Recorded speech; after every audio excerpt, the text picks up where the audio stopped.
Personally, I like to allow comments. You might not want to do it, but it allows people to basically post reviews of the product. I turn off allow trackbacks and pingbacks. All-in-one SEO pack. This is something I'm going to show you. I think it's in the 3rd week, but basically what you can do with that, if you copy a bit of teaser content like a headline or something, you can flipping it to A for profit. Flipping heck, this sales page wasn't looked at after it was written. Okay, anyway, that'll appear in a meta description tag, and the meta description tag can be used by the search engines. If I just Google something, I don't know, hello or something like that. Here, what appears here won't necessarily be the case, but if you've got a meta description tag that contains some content, they may use that. If we went to that site, I wouldn't be surprised at all if there's a meta description tag. We'll just have a quick look. I won't spend too long on it.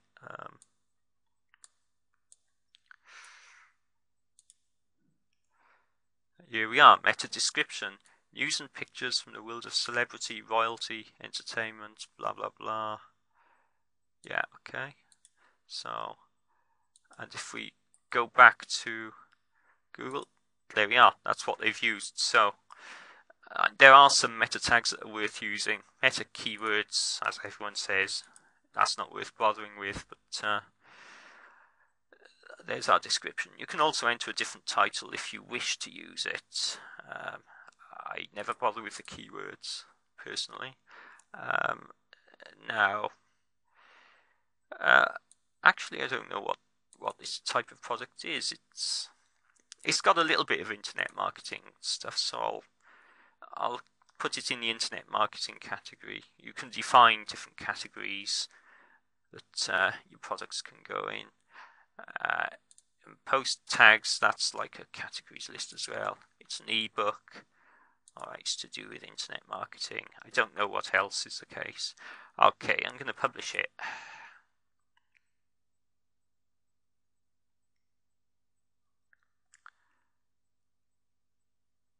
And now I'll view the post. It might not look brilliant at the moment. This text is still a bit big, that headline. Okay, yeah. It looks a bit scrappy at the moment, but I will show you how I can edit that. Here's the bit where I usually go into the HTML. Okay, right, here's our headline. I'm going to correct that because there we are. I just don't like mistakes like that.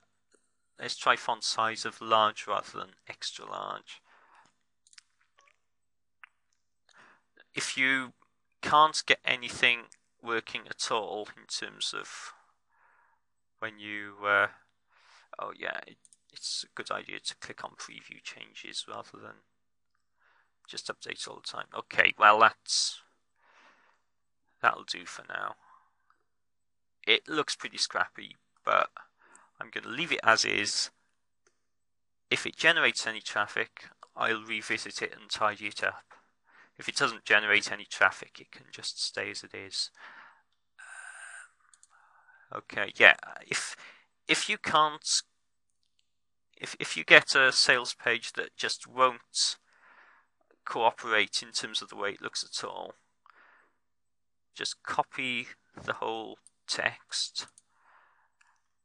Going to something like Notepad, so an ASCII editor, not something like OpenOffice Word or Microsoft Word. paste it in there. Now it comes in just as text. Select all and copy it again.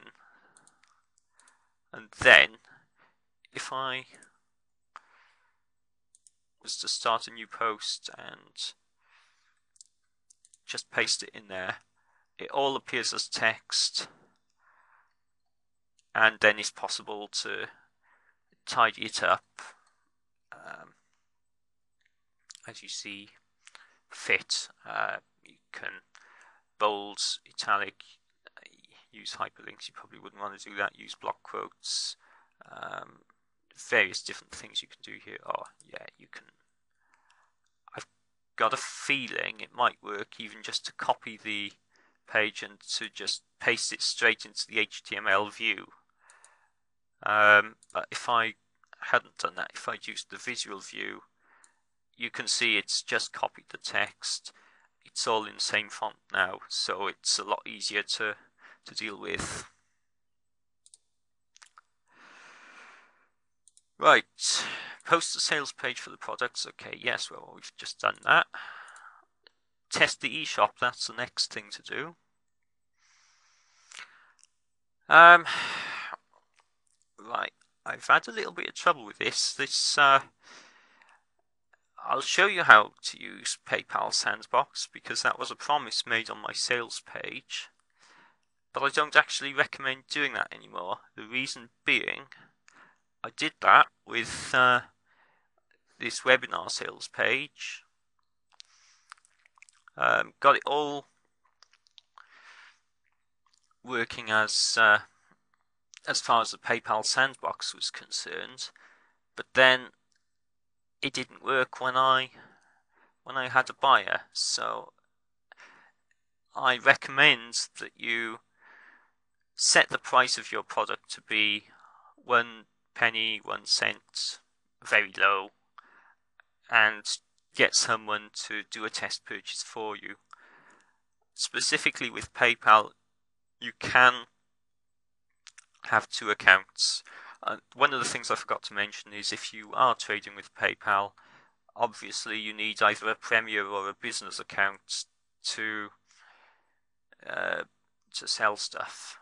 I think the options are very limited in terms of how you can get money if you're using a personal account, and I don't think, according to their terms and conditions, that you could just get away with using a user account and setting up an e-commerce site and going off the back of that.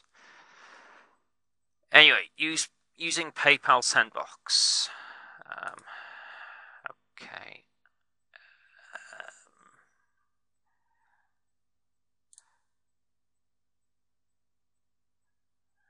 How am I best going to do that? I think what I'm going to do, I haven't actually generated much traffic with dojotool.com yet, so I'm fairly happy to put it on test and demonstrate the process.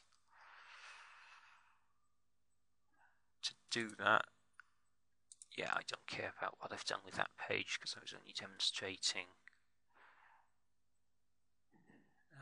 how to do something. Yeah, settings. I'm going to see if I can make it a little bit bigger now. It's better. Okay. Yeah, settings for eShop.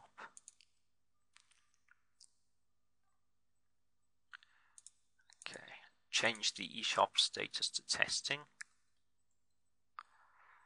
Update options. Okay, right, I'll go to the site itself.